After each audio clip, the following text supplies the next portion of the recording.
After almost 2 years of daily bombardment, a feeling of hope is spreading amongst weary Gazans. This is the happiest day of our lives, hearing news of the ceasefire. We hope we can all return to our homes and cities. The thought is overwhelming and fills us with joy. On the streets of Deir al-Balah, any enthusiasm is tempered by reality and an acceptance it's not yet a done deal. After the ceasefire, we need to rebuild our lives. We have nowhere to go. Negotiations on the 20-point Trump peace plan are expected to begin in Egypt on Monday, trying to get the proposal to a point where both Hamas and Israel feel they can back it in. The US president is impatient for an outcome, telling Hamas to move quickly and thanking Israel for halting its bombing of Gaza, even as strikes continued. The death toll now surpassing 67,000 people, according to Palestinian health authorities. The conditions imposed by Trump are unjust and detrimental to the Palestinians. Yet Hamas leaders were compelled to accept them in the interest of their people, not for the benefit of Israel. As they have done every Saturday night for 2 years, tens of thousands of Israelis took to the streets. This has gone on for too long.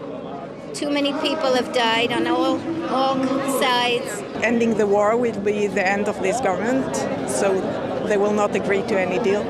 Their Prime Minister promising a breakthrough within days to bring the remaining 48 Israeli hostages home.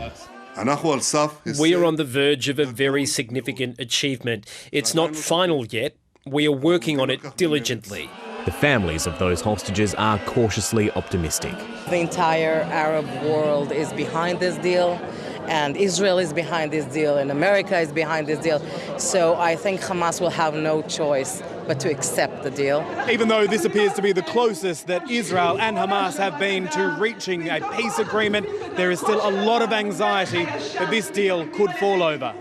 Already, vocal members of the Netanyahu coalition government are railing against the deal, threatening to quit, as the clock ticks ever closer to the grim second anniversary of this war.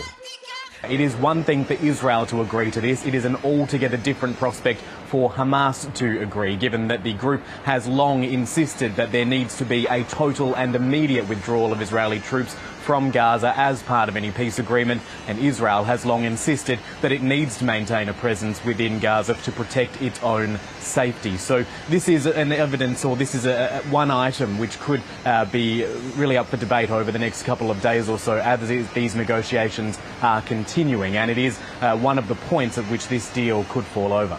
So aside from the issue of withdrawing troops, there are also concerns around the way in which this new transitional government would be managed, how it would be put in place in Gaza if indeed a deal is struck. There are also concerns around issues such as the time frame during which hostages would be released. Israel and this plan are demanding that would happen within 72 hours. We are already hearing from Hamas it could take much longer, particularly when it comes to retrieving the remains of the dead hostages. Al Jazeera reporting just over the weekend from comments from one official saying that it could be very difficult to find some of those remains, so that 72-hour window may well be too tight. Also, within Benjamin Netanyahu's own cabinet, we are already hearing criticism from members like the Finance Minister Bezalel Smotrich and the National Security Minister Itamar Ben-Gvir, both men criticising this deal, saying it is a grave error, it is a waste of time, and Itamar Ben-Gvir going so far as to say he would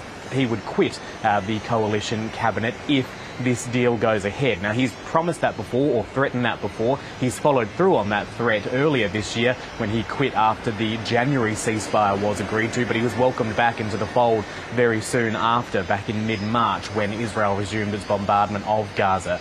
So politically, this is also a very tricky area for Benjamin Netanyahu to navigate as these discussions continue, or begin rather, in Cairo from tomorrow.